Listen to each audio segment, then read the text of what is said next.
8月6日広島にいた。それは間違いない。しかしもう心の中であれは私が始めたわけではない。すっごいそれがあった。それなのにいたというだけでどうしてこういうことをしなきゃいけないのかっていうんで。近藤紘子さん75歳。広島に原爆が投下された1945年8月6日。生後8ヶ月だった近藤さんは爆心地から 1.1 キロにある広島市中区登町の自宅で被爆。周辺で生き残った赤ん坊は近藤さんだけだったそうです。父親は広島の惨状をいち早く海外に訴えた広島流川教会の谷本清牧師です。谷本牧師は自身も被爆しながら原爆乙女と呼ばれ顔や体にやけどを負った女性たちや原爆孤児の救済に尽力しノーモア広島運動を提唱した人物です。1946年にピューリツァー賞作家であるジャーナリストジョン・ハーシーが書いたルポルタージュ広島は谷本牧師を含む6人の被爆者の体験をもとに被爆直後の惨劇を生き抜いた人たちの姿が克明に描かれています。この作品はアメリカの週刊誌ニューヨーカーに掲載され発行当日に30万部を売り上げる大反響を呼び20世紀アメリカジャーナリズムの業績トップ100の第1位にも選ばれました。近藤さんはこの広島にも登場しています。原爆を投下した B29 エノラ・ゲイの操縦士たちを憎み子どもの頃のつらい思い出から広島を拒否していた近藤さんでしたがある出来事をきっかけに彼女の人生は大きく変わっていきます。近藤さんはその後父の思いを引き継ぎ日本で行き場を失った子どもを海外の養父母に養子として紹介する国際養子縁組や世界の子どもたちと共に平和を訴える活動に従事し現在でも世界の子どもたちへ被爆の悲惨さを伝える講演活動を続けています。 Thank you so much. I came here, I don't know how many years ago, but it's always so nice to be back, to see your faces. Thank you. First of all, I'm going to mention about this book. Did you read it? Good. John Hershey came to Hiroshima, 1945, 5 months after the disaster. He wanted to see first Father Kranzoge. I don't remember anything. He said he would like to meet my father, but that day he was out. So he left a business card to my mother. Business card said, correspondence of New Yorker magazine and Life magazine. Then he said, I will come back tomorrow. He left. That early evening, my father came home and my mother told him about John Hershey. There were so many people, like an interviewer came from all over the world. But my father educated, of course, he's a Japanese man. He went to Kansai Gakuin Theological Seminar in Kansai. Then he went to Emory University in Atlanta, Georgia. Of course, before the World War II started. So he graduated from there. So he was so happy to see the name, New Yorker and Time magazine. So he wanted to really meet this John Hershey. But my mother told him, well, he's coming back tomorrow. And my father said, oh no, I have another appointment. So that means there's no way he will see John Hershey again, John Hershey for the first time. So that evening, he wrote it about his experience, what's happened to Hiroshima.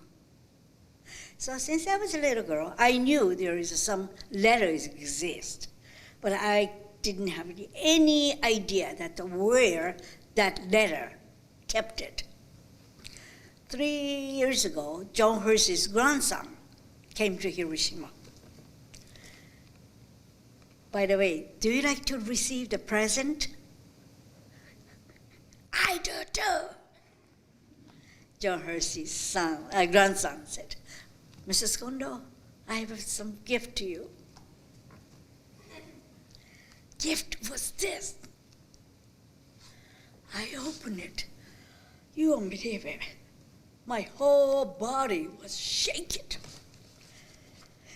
The copy, he made a copy of my father's letter to John Hershey. Well, this letter is kept at Yale University Library.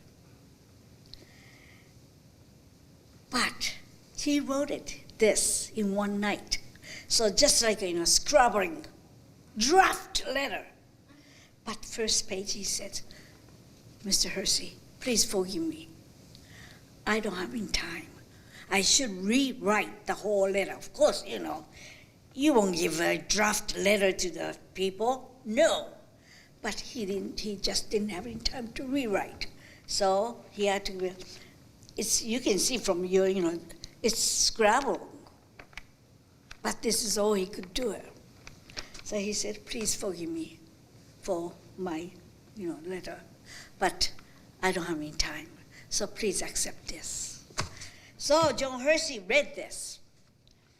And at first he was thinking about what's happened to Hiroshima City, like a building or a river or, city itself. But when he read this, my father's letter, he realized in Hiroshima, 1945, there are people living at that city. So he wanted to focus on the human being, how the human being survived.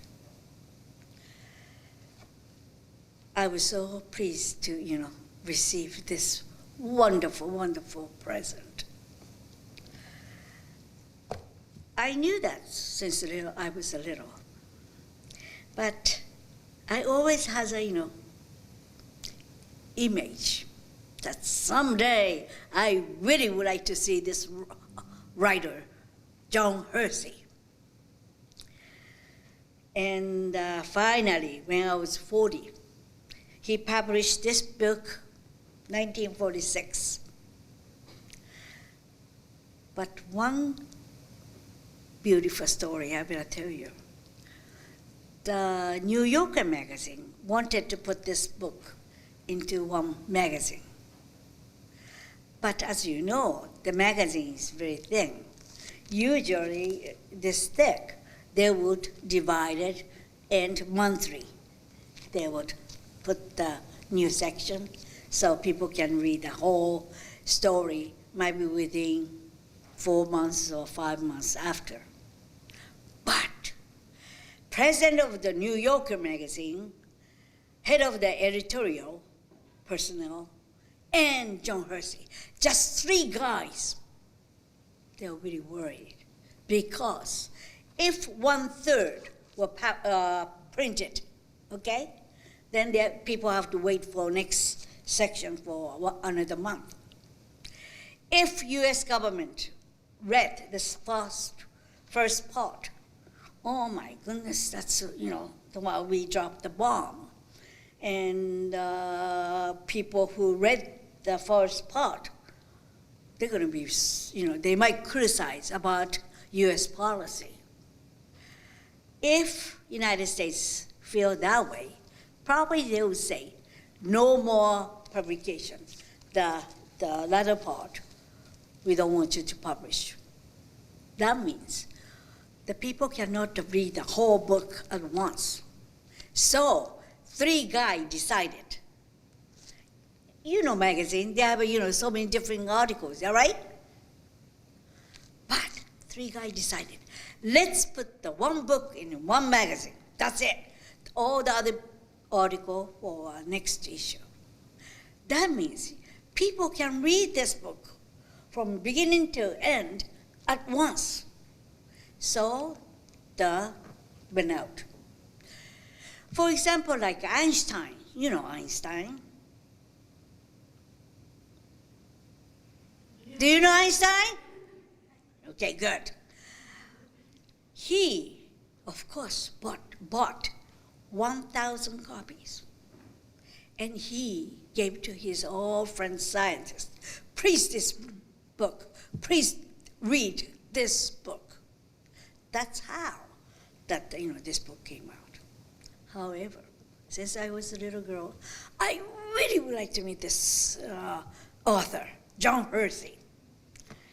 He came to Hiroshima 40 years after to Hiroshima, and he wrote chapter 5, Aftermath. So today, the book is a little bit thicker, and chapter 5 added. I was interviewed by him. So chapter 5, you will see my name, Koko Kondo. But some story, one part of the story, was not correct. But I'm not the important person in this book. Most important people is only 6 people. 2 doctors, 2 nurses, and 2 clergymen. Catholic father and Protestant minister. Yes, the day came. I said, Mr. Hershey, my name is Koko Tanimoto. I wanted to see you so bad for a long time. I'm so happy to, meet you. And he said, he was, smiling, and the wife, Mrs. Barbara, was sitting next. Then I said to him, Mr. Hershey, I would like to say one thing to you.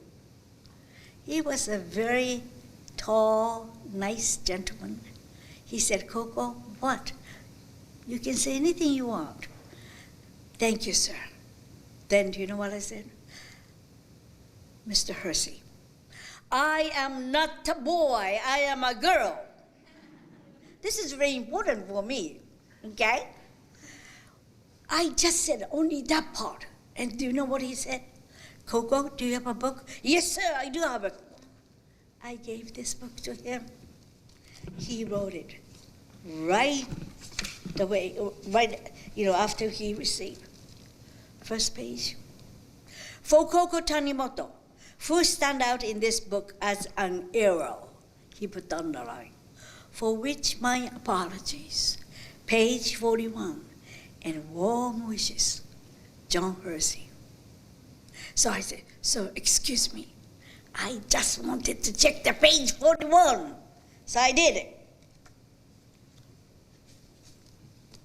He put infant son, cross out, and he put the daughter. 40 years I was a boy in the book, and finally I became a girl.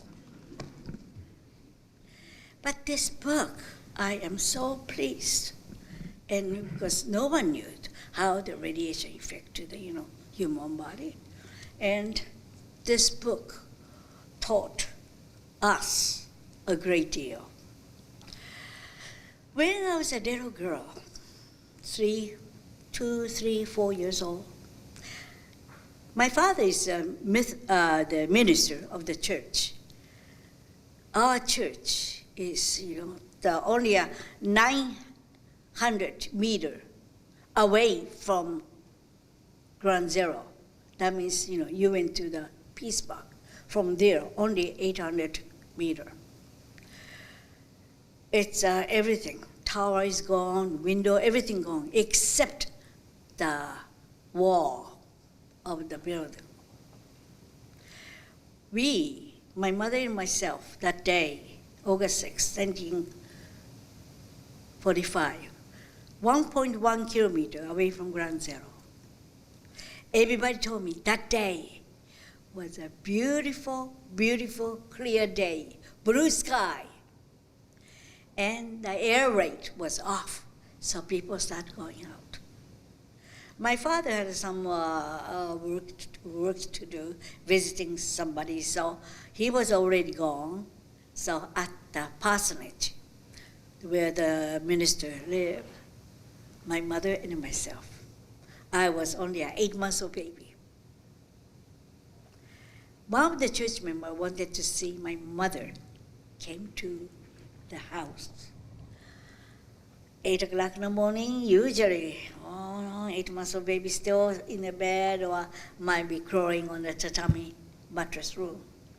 But it's because of that lady came, my mother picked me up. Then she would start talking to this lady. Then suddenly, whole house crashed.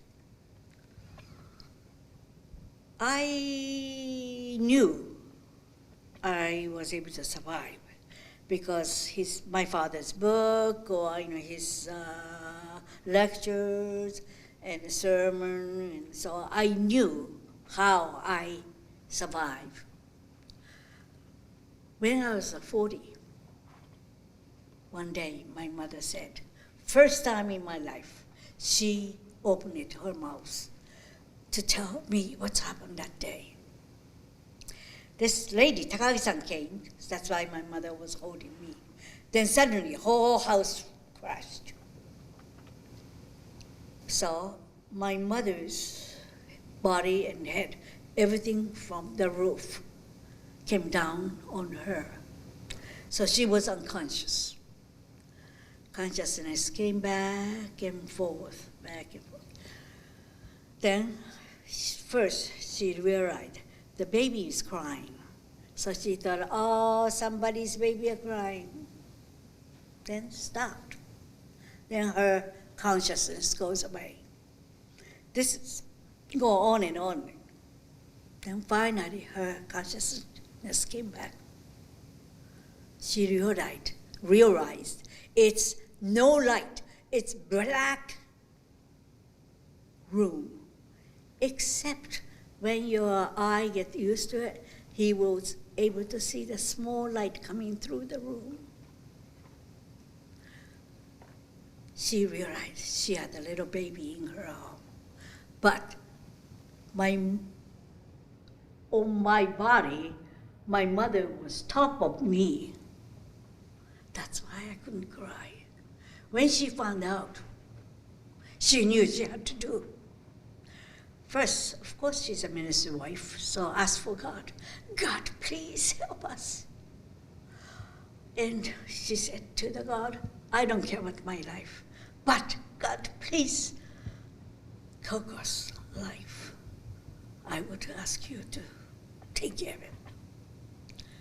Then next, what she did was ask for help. Help, help! Koko Tanimoto is here. My mother's name is Chisa. Chisa Tanimoto is here. Ask for help. No one came. Koko is getting weaker and weaker and weaker. She knew she had to do something.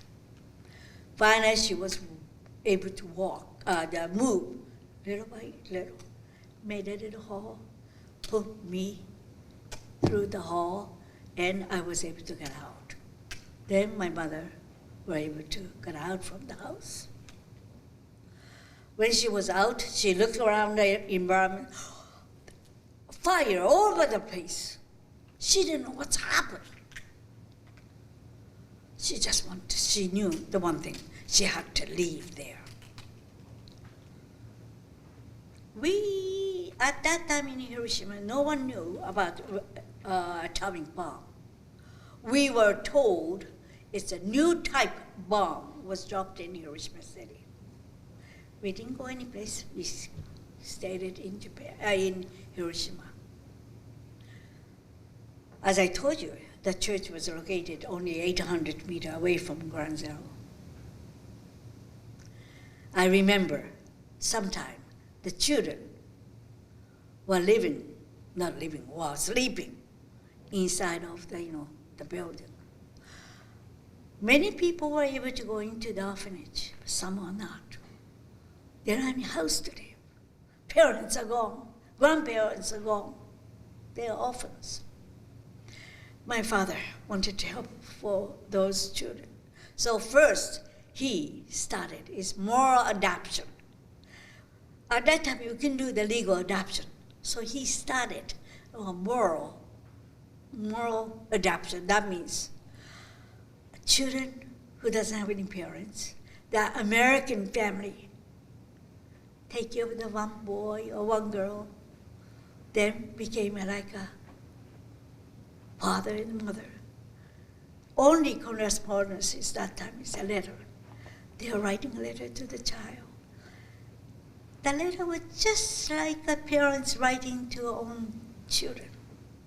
The children doesn't have anything, everything gone. That this letter from the United States, that's the only thing they treasure. But written in Japanese, the English, so those children cannot read the English letter. Children comes to church. Church doesn't have any roof, but they still come. And might be 70% to 80% of the church member passed away. But whoever was able to live through it, the other one translated those letters. First, I couldn't understand why those children coming to the church. When I found out, my goodness, only, if the bomb never dropped in Hiroshima City, those children didn't have to become the orphans. Then next thing I met is young girls. They are teenagers, about your age. All your girls first. They came to church, one by one. Those girls called me Koko-chan, Koko-chan. They treated me like their own, younger sister.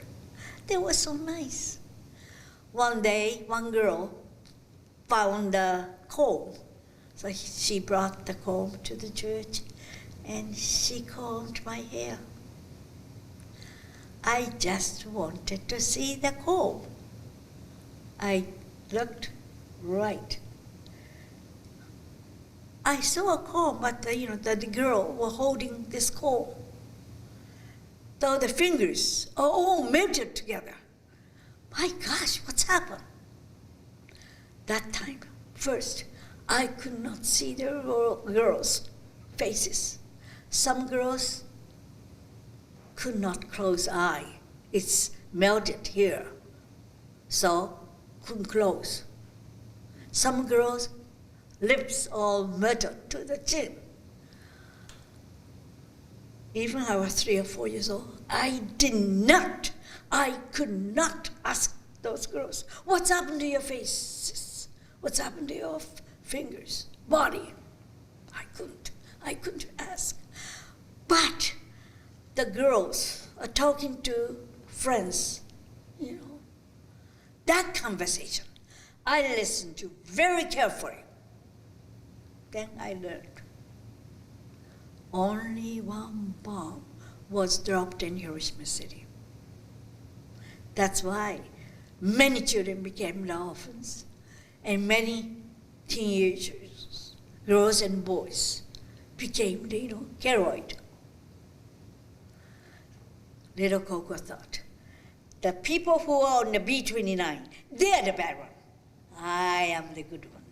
So someday we are grown up, I am definitely going to find the people who are on the B-29. I wanted to revenge them. Give them a punch, or a bite, or a kick. I thought that's the best way to, do the revenge as a child. But I don't want my parents to find out that kind of thinking I have. My father is a minister and educated in the United States. He's going to give you a big, long speech, bring a Bible, and he said, Koko, look at here, and, give me a talk. I don't want to. So I decided, I'm going to put this thinking until I grown up. I put it down into deep in myself. 1955, 10 years after the disaster, my father's another project is Hiroshima Maidens Project. As I told you, all the girls was disfigured. My father wanted to do something. So he was, giving a lecture tour in the United States starting 1946. So he has many of his friends are ministers in the United States. So he went to school. He did not come home for 1 year and a half. He was just giving a talk, different places.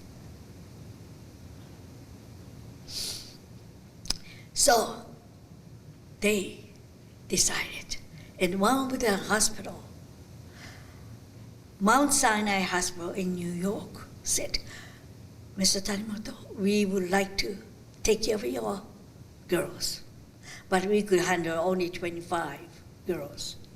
So 1955, 25 girls went to the United States for plastic surgery. Of course, my father escorted them, and 2 doctors from Hiroshima and 2 or 3 nurses and the interpreter went to the United States. Day after, my mother received a phone call, but at that time we didn't have any telephone. One of the missionaries had a telephone, so she went there. Telephone was from the United States. Mrs. Tanimoto, please come to the United States tomorrow with your children, but don't tell anyone about this, especially to your husband. We don't want you to talk to him about this whole thing. Well, my mother didn't know what to do. But after 10 years in Japan, American Culture Center was established. And my parents are friends of them, so she went there. And the head of American Culture Center said, Mrs. Tanimoto, he already knew the whole story. That telephone was from the United States, NBC, the TV program called This Is Your Life. At that time, very famous TV show. Well, you know it. Whenever you wanted to go to another country, what do you need? Visa. Visa, yeah. But before visa, what do you need? Passport. Sometimes, I ask the same question to Japanese first grader. You know what they say? Money! Oh yeah, money is important, but in order to go to other country, we need a passport. So my mother, at that time I was already 5th grader, 10 years old. My brother, 7, 2nd grader. Sister, 4, the youngest brother, 2. My mother took only younger 2 because it costs money. So she first went to Tokyo, applied for a passport. The front desk said, it's impossible to get the passport in 1 day. We today knew that. But at that time, that's what the TV people told my mother. So I went there. So she explained to the, this front people, somebody came, rushed down. Oh, Mrs. Sanwado, we're waiting for you. This is your passport. Without knowing. My mother didn't know anything about it. So I could guess as a 5th grader, oh, the war ended, 10 years ago. But still, United States has a power over to Japan. So probably they would say, get the passport for this, family. So that day, we went to the United States. I will never forget 1955, May 11th. We are at Hollywood, the big, nice NBC auditorium. I was standing edge of the stage. First, I could see 3 persons on the other side. 2 persons I know. One is my father's best friend from Emory University, Kando School of Theology. Oh, Dr. Green, I know him. I was only, 5th grader. The next lady is Miss Taki. She was a missionary in Japan for many years, taught English. Miss Taki was there. I was so happy because few days before we arrived, but whoever I meet is everybody's a new person. I told you it's 3 persons. I just explained 2. The third person, I never met him and I never saw his pictures. Curious 5th grader. I wanted to know everything. Very nosy girl. I said to my mother, Mother, who is that man? The right side. She didn't answer my question right away. I thought I'm just asking a name. But later I found out she didn't know what to do. She had right after I said that, she thought, my gosh, is that right to tell the Koko the truth? But she decided, Koko is already 5th grader. She should know what's going on in this world. So finally she said, Koko, over there, the right, far right. His name is Captain Robert Lewis, who was the co-pilot of the NRA. I was so shocked because, as I told you, when I grown up, I wanted to do the revenge. But 5th grader is standing in the middle of the stage. I am not the stupid to go around to the middle of the stage, give me a punch or bite to a kid. That's not my thing to do. And what can I do? I just staring at his eye. Then the highlight of that show, This Is Your Life, of Kiyoshi Tanimoto, that's my father's name. My father, Kiyoshi Tanimoto, who were August 6, 1945, he was in Hiroshima. Captain Robert Lewis, August 6, 1945, he was on the top, on the air of the Hiroshima.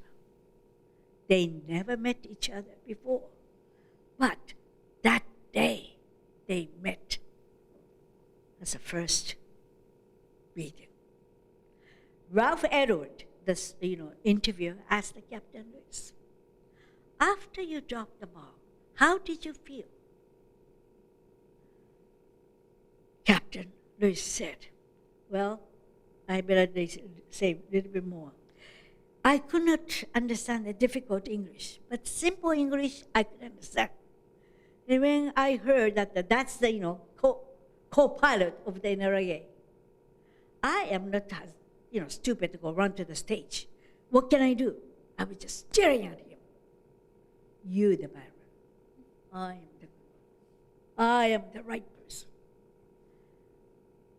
Right, Ralph Edward asked the Captain Lewis, after you dropped the bomb, how did you feel?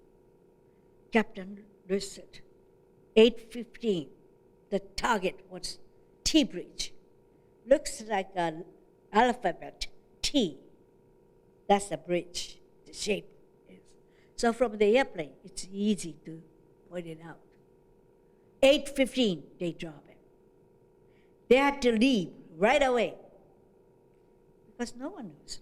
Maybe something happened to the airplane. So they left. But they had an order to see whatever you dropped, whatever they dropped. They had to see the result of whatever they dropped. So Enola Gay came back to Hiroshima. And from the airplane, Captain Lewis said, Hiroshima was disappeared. Then he said on his flight note, just like memo to his mother, he wrote, my God, what have he done?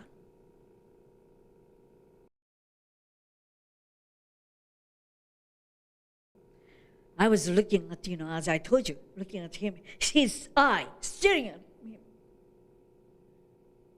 I saw the tears came down from his eyes. I was so shocked. I thought he was a monster. I wanted to revenge. But the tear came out from his eyes when I saw that. He's not the monster. He's the same human being. I didn't know anything about him, but I hated and hated. I wanted to do the revenge. I said, I couldn't say it because people, audience, on the hall. So inside of myself, I said, Captain Lewis, please forgive me. I don't know anything about you, but until this morning, I hated you. But if I hate, I should hate the war itself, which human being cause. I don't know why I did it, but before the end of the show, well, after the show, but still audience are there and they are clapping hands. I try to walk like a crab,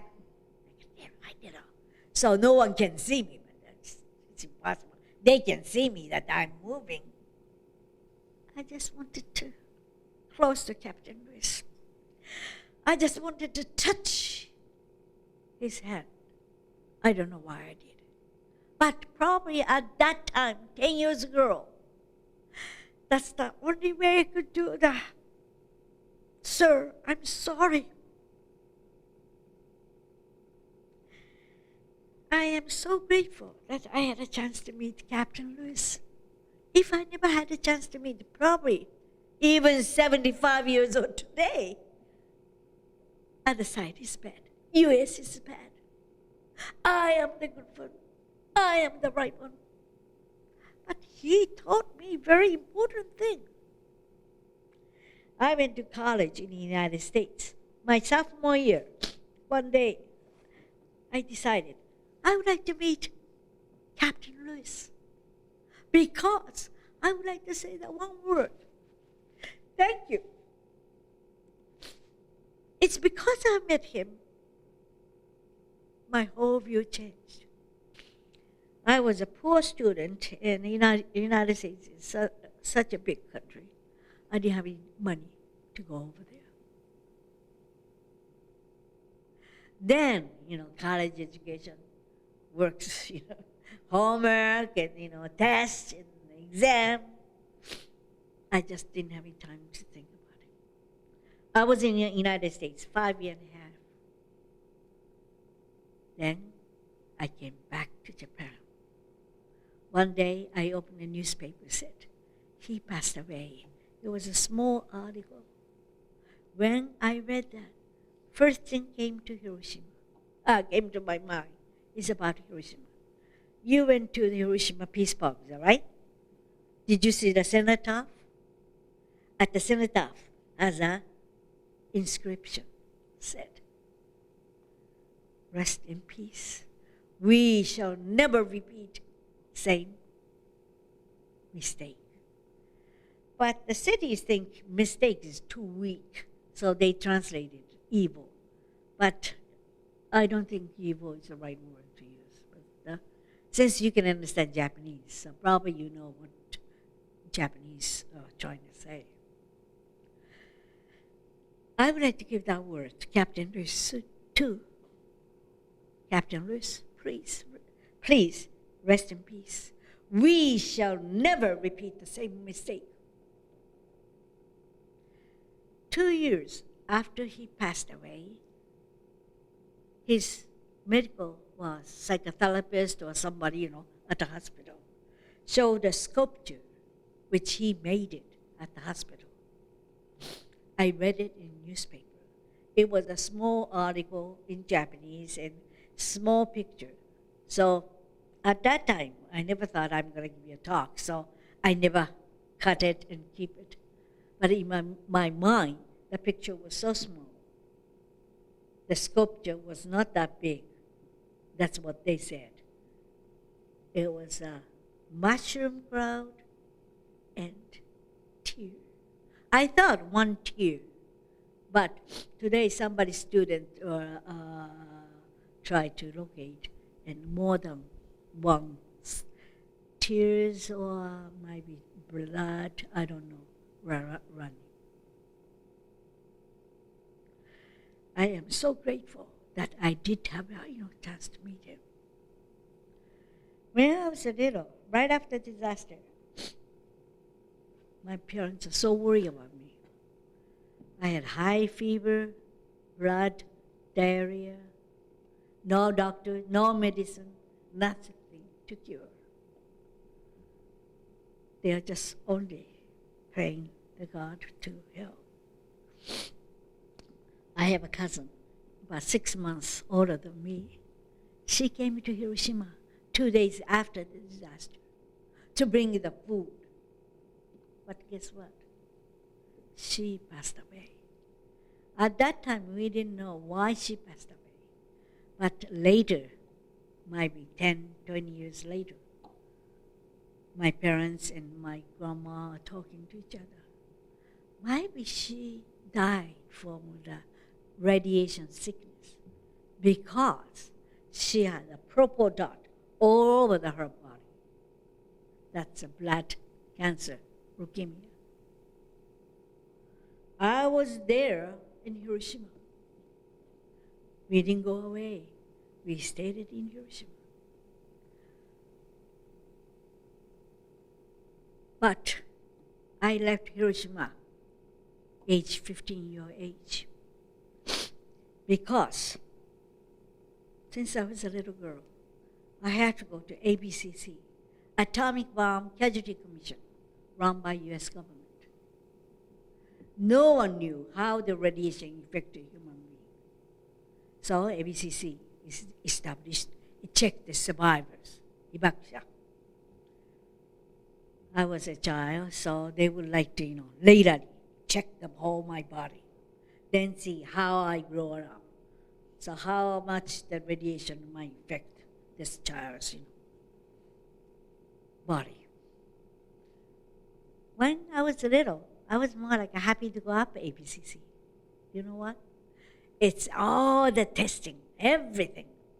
But after that, they provided milk or juice or something. At that time, we didn't have any food, so I was more like happy to go up there. But my puberty age, chugaku, that means 7th or 8th or 9th. All the children, the survivors, they took the random sample and have to go up to the ABCC. And they will get all they check everything, blood tests and everything. But whenever we go up there, they will provide a nice gown for boys and girls, and nice, we have to take off, boys and girls, we have to take off the underwear. They will provide, looks like a little tiny thing, tie in both sides. Looks like a today's bikini swimming suit. But at that time, I don't want to wear that kind of stuff. One day, the doctor says, Miss Tanimoto, today, please go to such and such room. I went there. I went into that room, but from the outside, I could hear the different languages. I could guess easily. Oh, this must be the doctor's meeting. I went in. Room was small auditorium. The light was strong, shining towards the stage. I could not see the everybody's face. Then the doctor says, Miss Tanimoto, please take off your gown. At that time, I couldn't say no. So I did it. I was so furious. Yes, I was in Hiroshima, but I decided that, well, why do I have to show almost naked body?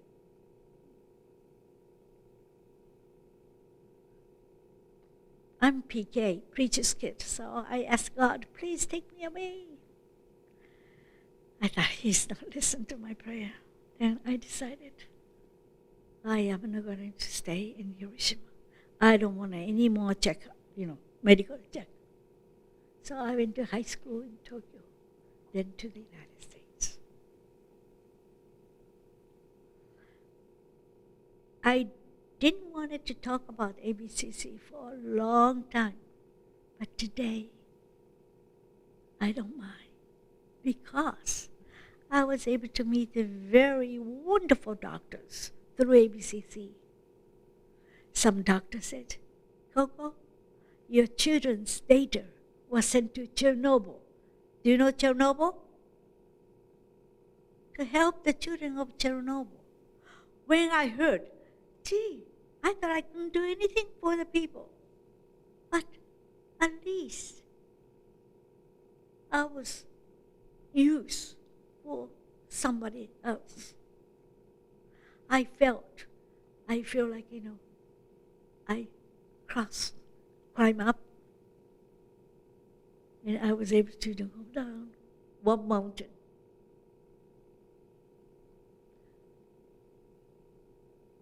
So today I'm going around the world. We do not have any nuclear weapon from this world. You the one carry the next century. You the one carry the next world. Each one of you were able to receive the life. I don't want anyone to take your life away from you until the end of 80, 90, 100 years old. Until that time, I want you to live through it. That means we do not need this atomic bomb, abolition of nuclear weapons, because I trust you and I depend on you. You the one carry the next century. Please make a better world. Today, it's really dangerous.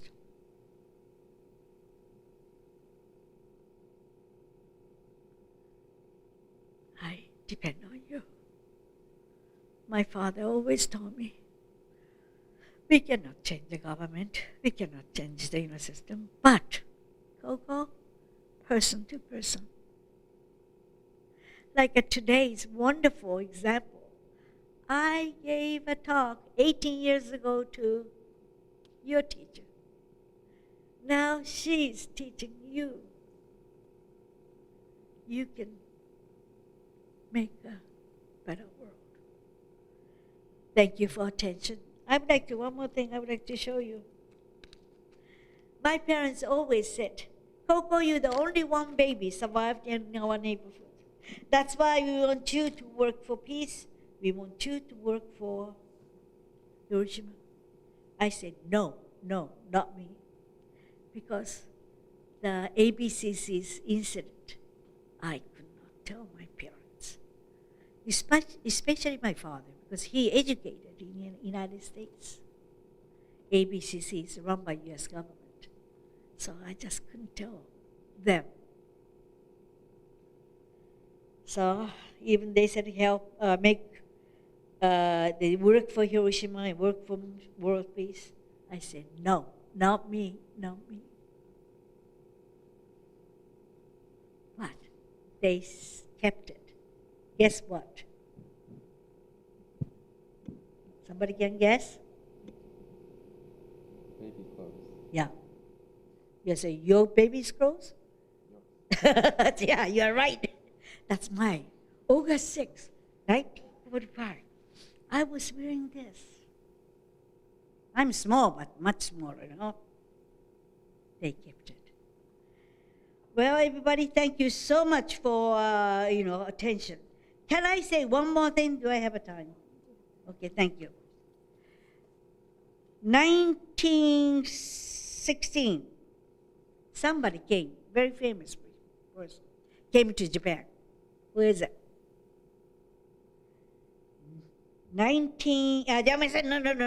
20th. I'm getting old. 2016. 2016. Yes. President Obama came. I was happy that he's the first American president to come to Hiroshima. NHKBS asked me to be in Hiroshima. Right after his speech, I have to say the whole world that today the United States president came to Hiroshima. Blah, blah, blah. That's what I have to say. So I was waiting at the outside of park. Then with the NHKBS people, we are listening to his speech. Then I was listening to his speech. And he said, what? Oh, no. That kind of feeling I had. Then after the speech, people start saying, oh, President Obama mentioned about you. So I said, He did not mention about the person's name. So I don't think it's me. Probably you saw this. The newspaper.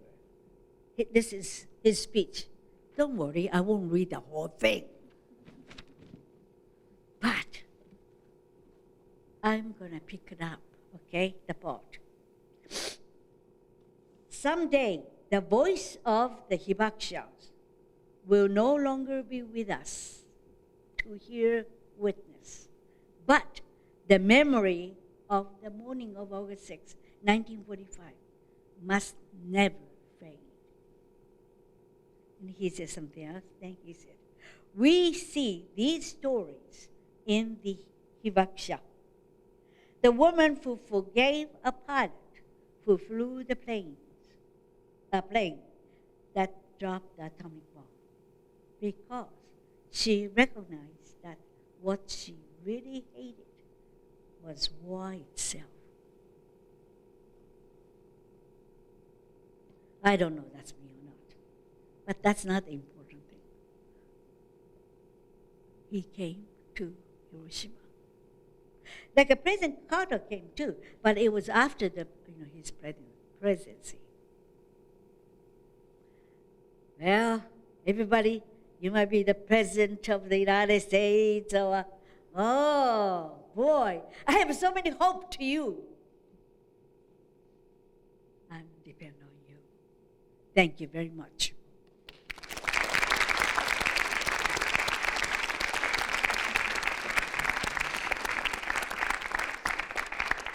There's one. Yes. Well, let's begin with Ilya, who's quite. You want to tell Mrs. Koko Kondo about your background? So I'm American-Russian, and my mother, we moved here because she's working at the ABCC. Oh, really? Yes. Oh, when? 2 years ago. Oh, really? And It's different, so that's all right. Yeah, she studies Chernobyl and Hiroshima as well. But my question is about Gorbachev. What was it like meeting Gorbachev and being kind of like the world figure for this event? I like Gorbachev. I like, not the Putin. Because once I was invited to the school in Russia that, where was it? The terrorists attacked the school. Do you remember that instance? I think that day, September 1st, I forgot the year, the school has a elementary school, junior high, senior high, in one big, organization. Then terrorists came in. Of course, parents, of course, mothers asked for Putin for help. He didn't do anything. And 360-some children died. And I went there 4 months after the disaster. Oh, I went to many places, but that city, that trip was the most difficult one. I'm an adult. I could not stop it in this world, going on, and the children died. Gorbachev is 1970-something. in the United States has an organization, no longer exists, but Children as a Peacemaker Foundation. They asked me to go around the world with the children. And the Women's Conference took place every 4 years, just like Olympics. Is this still going on, this Women's Conference? I don't know. Do you know? I don't know. Oh, really? I don't know. So, this organization invited children to the meeting. So we brought the 8 children, and children gave a speech. And at the Kremlin's biggest room in the Kremlin, and of course, women's conference, so only women. Male is only Gorbachev. Gorbachev listened to the children's speech very carefully, but the speech was so touchy to the adult. He was looking toward to the audience. He had to look aside and put the hand and got the handkerchief, have to wipe. Then children said to the Gorbachev, our world is so fragile. Please help us to keep this world safe or something like that. And Gorbachev was sincere. He would try to do his best. Then he did a perestroika. So to me, I like his personality, very much so. But to me, please forgive me to call you my children, maybe my grandchildren. You are dear to me. That's why I'm asking you to make a better world. Keep this world safety. That means, we don't need it. We still have about 14,000 atomic bomb, any kind of bomb. We do not need it. If I ask, that's all I would like to ask. Just, abolishing any kind of weapon. Very difficult, very difficult. But please, don't give up. I think you can, someday. Try. Well, I hope I would like to see that day, but I don't know. But like today, I'm so happy, as I told you, I'm just so overwhelmed that, she heard when she was 8th grade, 9th grade. Now she's a teacher. She's teaching. It's wonderful. So, it's everything in your hand. I'm sorry it's not, good answer to your question. But, thank you. Yes, me? Explained how you felt after Captain Lewis explained that he felt bad, but how did your father feel? About what? About during the TV show This Is Your Life. Well, of course, he didn't know anything about it. But one thing that This Is Your Life asked for donation, because that time only 25 girls were able to have a plastic surgery. But there are so many of them, and we didn't have many. So through that show, actually, received much money to help the girls to have operation in Japan, Tokyo University, the medical school, and Osaka. But later, still we had more money left, so we used that money for the Polish young girls who have a very heavy keroid. So, can I say one more thing and I'll stop? For when, I would like to ask you, do you have a good relationship with your father? Well, it's kind of a touchy question. Well, me, if I say, well, I wasn't. When I was a fourth grader, I was reading his book and about what's happened to Hiroshima. Then the page came that my mother and my father met each other. Okay? And I was hoping, oh, my father is going to say, oh, Koko, are you living? And he might give me a big hug or kiss. He wrote it. So his book said, he said to my mother, what's happened to Takagi-san? The lady who came to see my mother that morning, he's consulting about that lady. Huh? Yeah.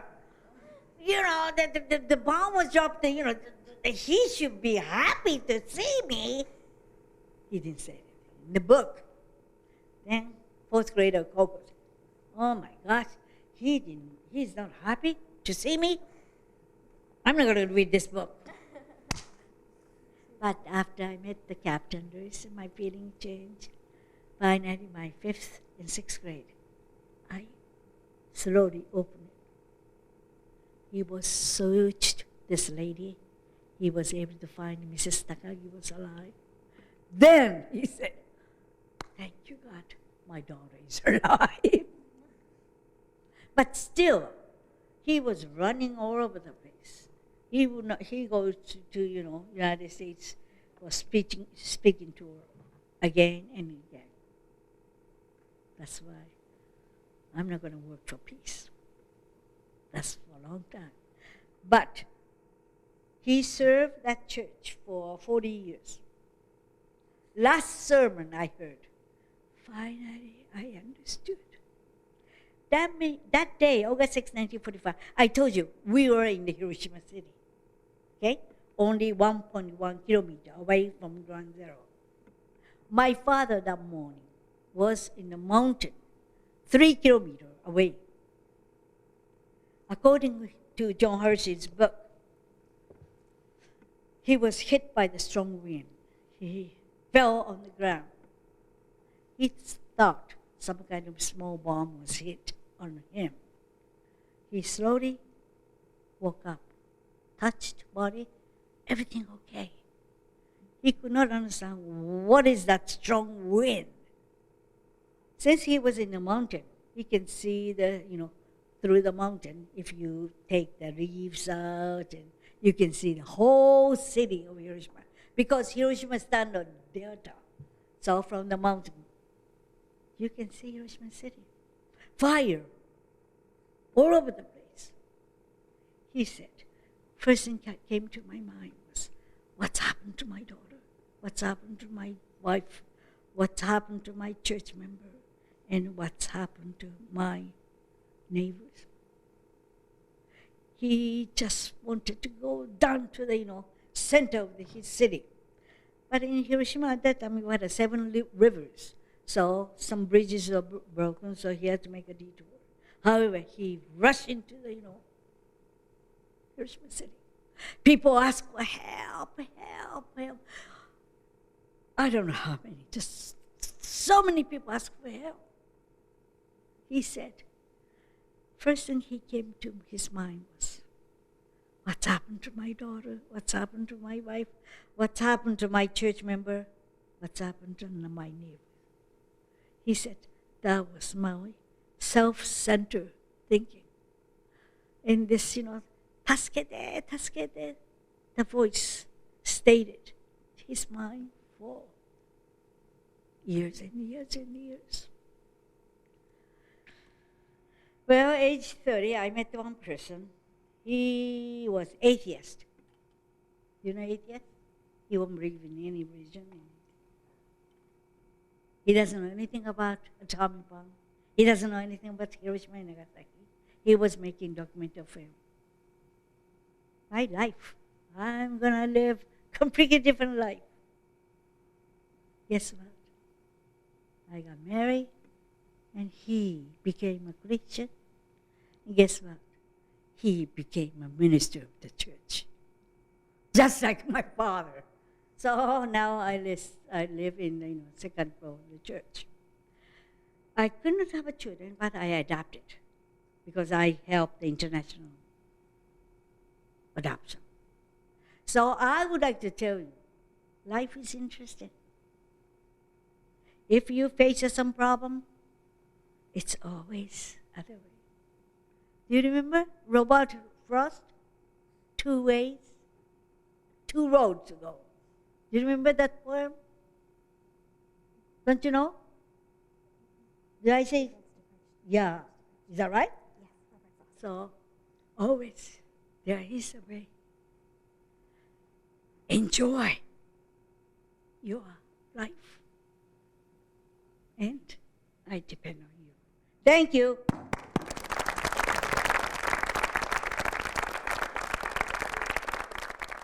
そうですね、子どもたちに、どんなことが伝えたかったことなんでしょうか。そうやっぱりその最後はそのなんていうの核兵器をもうこの世界から廃絶しなきゃいけないっていうことは分かってくれたみたい。あと ABCC の、受けた屈辱的なことについてのところの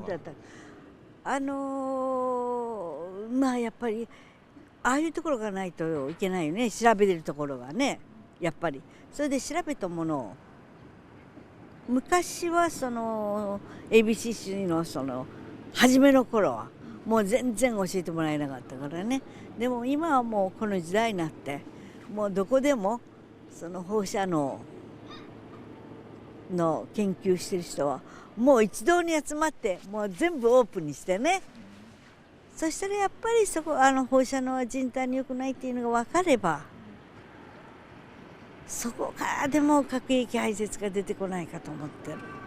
あとご自身の、被爆経験のところで、はい、涙ぐまれるでか前から見て子どもたちの表情とかで何かどんな印象を受けましたか。その ABCC というよりやっぱりキャプテン・ルイスかな。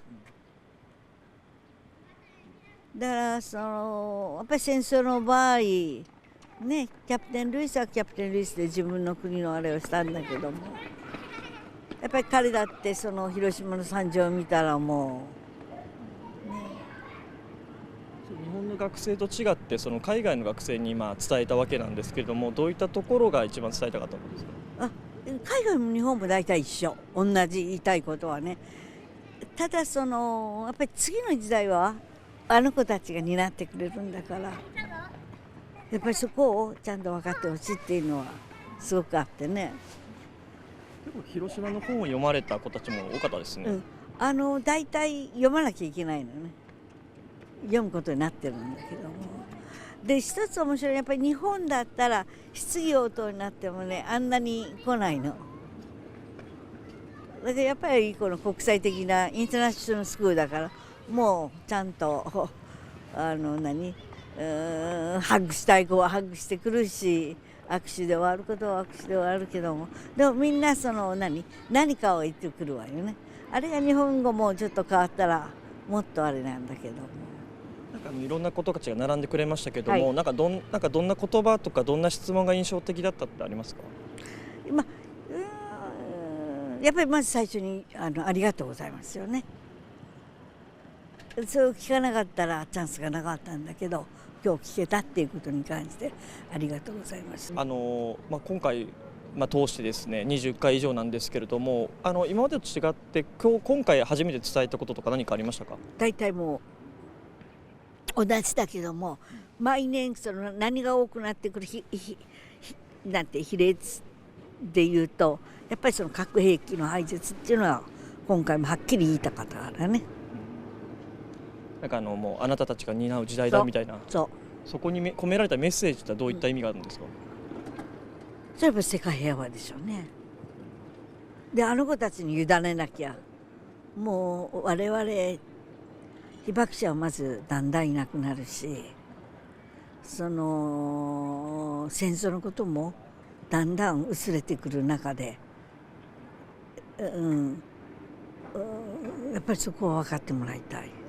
写真を取り出してその広島の焦土の時とかですね、どのように生き残ったかとかいう質問もいろいろあったかと思うんですけども、今生まれた子たちっていうのはもちろん戦争が知らない子たちなんですが、そういう若い子たちが広島の惨状を知ることはやっぱりこれからの世界に大事なんですか？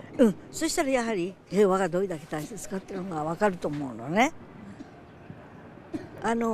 親も分かって戦争のことはもう分からないし、でもやはりとかくその戦争のことになるとどうしても相手が悪いってなるけども、私はどうしてもそのキャプテン・ルイスの話をしたいのはそうじゃないと。両方とにかく正しい戦争に勝った負けたじゃなし、両方とも傷つく。だからこそもう戦争はしてはいけないってことを、この地球をの上で生きていくものを同士が助け合っていかなきゃ。で一番やっぱりこのカナディアンではっきり言えるのは、いろんな国の人がいるっていうことは、世界をちょっと縮小にしたみたいな感じだから、そこで学べてる子どもたちのは本当これからどんどん世界に活躍していってほしいなと思う。ご自身の証言の中で途中でやっぱ ABCC の時に感じたこと、裸にされたことの話を触れましたけれども、そこに込められたことでやっぱりどういったことでお話になったんですか？やっぱり ABCC ということもあったということを知ってほしいってことなんでしょう？これから子たち生きていくの間に何かいろいろとぶつかる問題が出てくると思うね。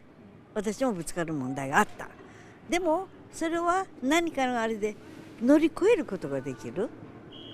例えば私の場合はチェルノブイリに全てのデータを送ったよって先生に伝えてもらった時は思い出したくなかったけども、自分は人のために何もできないと思ってたけども、チェルノブイリの子どもたちにあれを送ったんだったら、あれも良かったんだなっていうふうにプラスに思えるし、山を一つ嫌なとも乗り越えられる。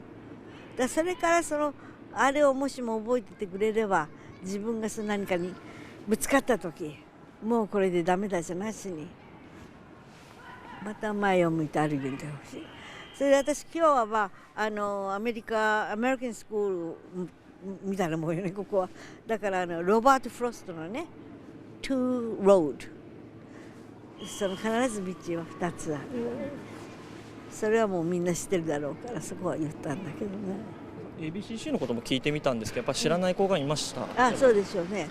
だから日本はもっと知らない。まだあれかもわかんない。知ってる子が、例えば親がねあれしたとか話してるので。やっぱり存在っていうのはやっぱりもうあまり知られてないですかね。ABCC の、そうね、知らないでしょうね。だって私が最後ぐらいでしょ、原爆だったら。でもみんなおじさんおばあさんだからね。そういったところの組織があったということを伝えていくのもやっぱ大事なことになるんですか？そうね。で一つこの頃は ABCC も8月6日にはオープンハウスなさるのね。だから町の人たちもどんなことかっていうのはそこに行ったら全部は全部じゃなくて少しは ABCC が今 ABCC って言わないけどね、 RELF だけど、だからやっぱ時代やり方はちょっとあれだったけど、やっぱり核兵器を使うということに関してやっぱりそこはちゃんと、そういうところで人体にどういう影響があるかということをはっきりと世界に発信してもらえれば、やっぱり自分の子が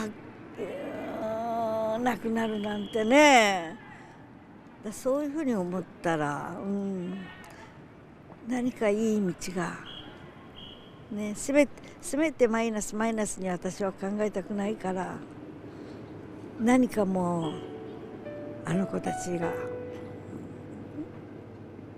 将来何かしてくれることを祈って